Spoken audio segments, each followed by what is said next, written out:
Assalamualaikum warahmatullahi wabarakatuh. Perkenalkan, nama saya Alisa Kotonada dengan NIM 1120147. Kali ini saya akan sedikit memberikan pemaparan materi mata kuliah Sejarah Peradilan Islam. Materi yang akan saya bahas kali ini yaitu Peradilan Islam pasca kemerdekaan. Oke, untuk selanjutnya kita bisa simak dan pahami secara bersama-sama. Berikut materinya. Oke, langsung saja. Yang pertama yaitu unifikasi kelembagaan peradilan. Unifikasi artinya penyempurnaan, penyatuan, menjadikan seragam. Peradilan agama yaitu kekuasaan negara dalam menerima, memeriksa, mengadili, memutus, dan menyelesaikan perkara-perkara perkawinan, waris, wakaf, wasiat, hibah, sodakoh antar orang-orang Islam untuk menegakkan hukum dan keadilan. Nah, sejak proklamasi kemerdekaan, Departemen Agama ditempatkan sebagai bagian dari pemerintahan, yang pembentukannya itu diatur dalam Penetapan Pemerintah atau PP nomor 1 pada tanggal 3 Januari 1946. Setelah Departemen Agama ditetapkan sebagai bagian pemerintahan, lembaga peradilan agama yang semula berada di bawah kekuasaan Departemen Kehakiman dipindahkan di bawah kekuasaan Departemen Agama. Kemudian, pada tahun 1948, pemerintah mengeluarkan Undang-Undang Nomor 19 Tahun 1948 tentang kekuasaan badan-badan kehakiman dan kejaksaan. Undang-undang ini menghendaki dihapusnya peradilan agama sebagai lembaga yang berdiri sendiri. Untungnya, undang-undang ini layu sebelum berkembang atau mati sebelum lahir. Artinya, undang-undang ini tidak jadi diberlakukan.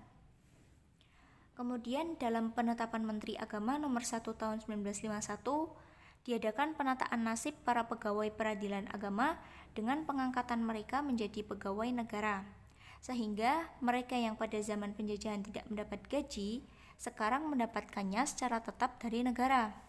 Selain itu, pengangkatan atas jabatan Ketua Pengadilan Agama beserta para pegawainya, juga pemberhentiannya itu menjadi wewenang Menteri Agama, bukan lagi wewenang Bupati atau Residen seperti pada zaman penjajahan. Selanjutnya, dalam usaha mencapai satu kesatuan dalam bidang peradilan secara menyeluruh, Pemerintah Republik Indonesia mengeluarkan Undang-Undang Darurat Nomor 1 Tahun 1951 tentang tindakan sementara untuk menyelenggarakan kesatuan, susunan kekuasaan dan acara pada pengadilan sipil. Dari undang-undang tersebut mengakibatkan peradilan-peradilan di luar Pulau Jawa dan Madura serta sebagian daerah Kalimantan Selatan merasa kurang mempunyai landasan hukum yang kuat. Maka sebagai solusinya, keluarlah Peraturan Pemerintah Nomor 22 Tahun 1957. Sayangnya, Undang-Undang Nomor 22 Tahun 1957 ini tidak bisa memberikan penyelesaian secara integral bagi daerah-daerah yang lain. Akhirnya, peraturan pemerintah itu dicabut dan digantikan oleh Peraturan Pemerintah Nomor 45 Tahun 1957 tentang pembentukan pengadilan agama atau Mahkamah Syariah di daerah luar Jawa dan Madura serta sebagian Kalimantan Selatan, yang mulai diberlakukan pada tanggal 9 Oktober tahun 1957.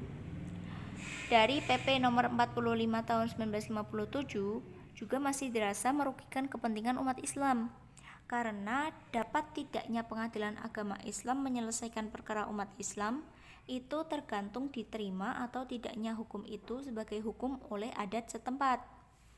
Di samping itu, dengan lahirnya PP nomor 45 tahun 1957 tersebut, pengadilan agama di Indonesia memiliki nama dan berbagai peraturan yang beragam. Nah, sedikit penjelasan pada masa Orde Baru.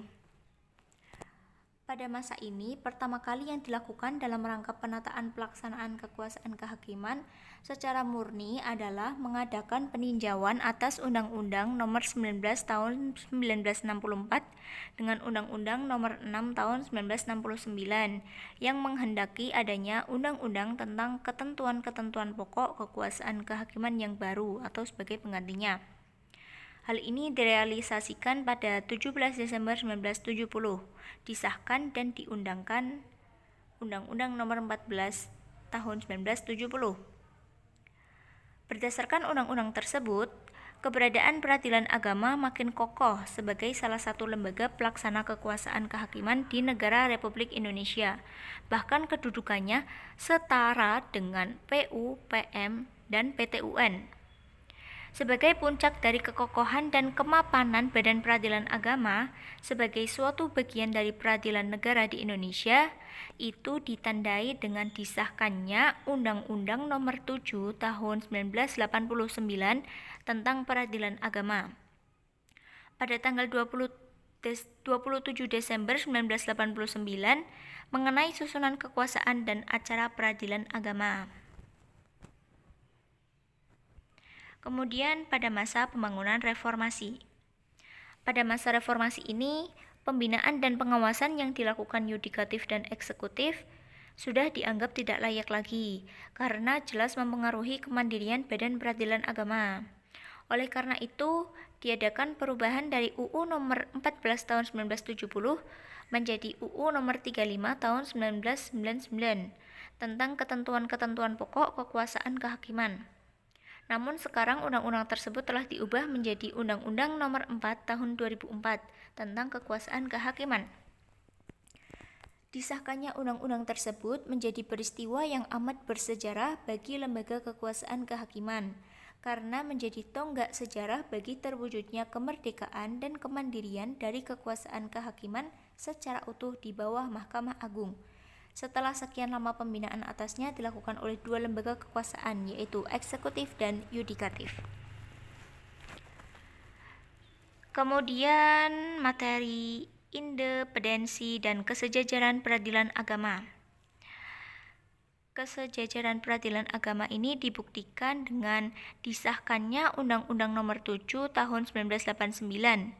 Itu merupakan bukti nyata besarnya pemahaman dan perhatian pemerintah terhadap aspirasi umat Islam yang mendambakan adanya undang-undang yang secara khusus mengatur tentang peradilan agama.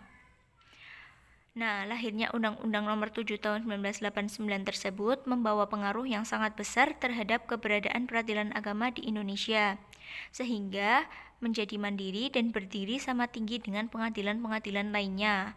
Dengan demikian, peradilan agama sebagai peradilan khusus yang mengadili perkara-perkara tertentu dan mengenai kelompok masyarakat tertentu, yaitu orang-orang yang beragama Islam, menjadi sejajar dengan peradilan-peradilan lainnya di Indonesia seperti PN, PT-UN, dan PM.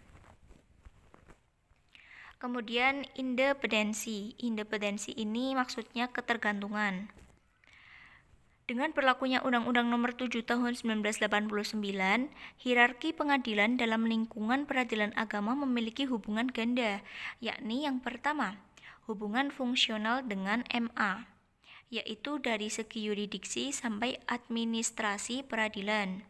Yang kedua, hubungan struktural dengan Departemen Agama, yaitu dari segi administrasi umum yang meliputi organisasi kelembagaan, kepegawaian, sarana, dan finansial. Undang-Undang Nomor 7 Tahun 1989 ini sekaligus menghapus sebutan pengadilan agama sebagai pengadilan semu, pengadilan krempeng, hidup segam mati pun tak mau. Karena pengadilan agama telah memiliki regulasi yang kuat yang mengatur tentang susunan, kekuasaan, dan hukum acaranya. Nah, itulah pemaparan sedikit dari saya. Semoga bisa bermanfaat bagi kita semua. Kurang lebihnya mohon maaf. Wassalamualaikum warahmatullahi wabarakatuh.